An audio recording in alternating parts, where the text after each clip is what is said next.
पहले दियरा इलाके में एक की हत्या कर दी गई थी। वो नदी थाना में पड़ता है, खगड़िया अटरबिग्घी दियरा क्षेत्र में। उन्होंने SIT गठन किया था SDPO के नेतृत्व में। थाना प्रभारी नदी थे, थाना प्रभारी खड़ी और बजरा एक टीम बनी है जो मुख्यालय के आदेश से टीम बनी है। अन्य पदाधिकारी उस टीम में शामिल थे और छापामारी लगातार हो रही थी। उस छापामारी क्रम में 2 अभियुक्त, विपिन यादव जो प्राथमिकी अभियुक्त है और पप्पू यादव जो अप्राथमिकी अभियुक्त है, 2 की गिरफ्तारी की गई। इसके अलावा क्या बताया सर? घटना में जो ये बात प्रकाश में आ रही थी कि दूध के कारण हत्या हुई है, ये कारण सही नहीं है।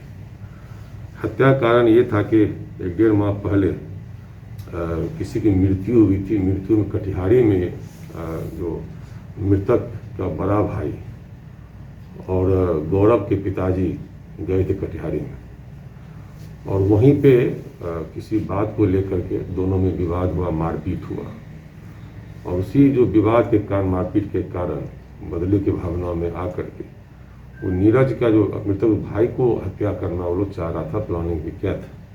लेकिन उस दिन नीरज बासा पर सोया हुआ था जिसकी हत्या कर दी गई। इसमें दूध का मामला कोई सामने प्रकाश में नहीं आया। ये पूर्व का आपस में अदावत था, इस चलते घटना घटी है।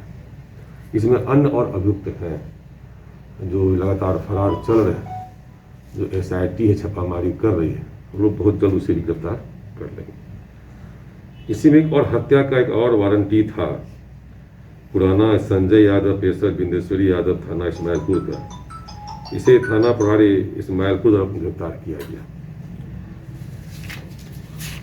आपको याद होगा कि दिनांक 4/12/21 को पकड़ा वाले रोड में कुछ अपराधी फायरिंग करके है ना, वो जानवर का जो व्यवसायी था जो पूर्णिया साइड से कहीं आ रहा था, पकड़ा में हाट आ रहा था, उस दिन वो लूट हुआ था।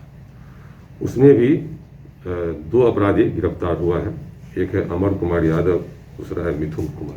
हालांकि इनकी गिरफ्तारी पर्वता थाना कांड 8/22/17/22 में हुई है, जिसमें कि चोरी का मोटरसाइकिल और मोबाइल के साथ लोग पकड़े गए थे। जिसमें कि थाना प्रभारी पर्वता अन्य पुलिसकर्मी शामिल थे। ये 17 तारीख को पूछताछ के क्रम में जब पूछताछ किया गया SIT के द्वारा, SDPO नगोछिया अन्य की टीम थी, पूछताछ किया। पूछताछ क्रम में अमर तो कई कांडों में, मिथुन भी कई कांडों में, जो पता चल रहा है कि नगोछिया के अलावा एक गोड्डा हनवारा थाना कांड संख्या 6521 में भी लूट डकैती में शामिल था अमर, और अभी भी मधेपुरा और पूर्णिया के कांडों में भी ये लोग शामिल रहा है। तो ये जो पकड़ा हुआ घटना था उसमें आपने कन्फेस भी किया और अन्य कई अभियुक्तों का नाम भी बताया।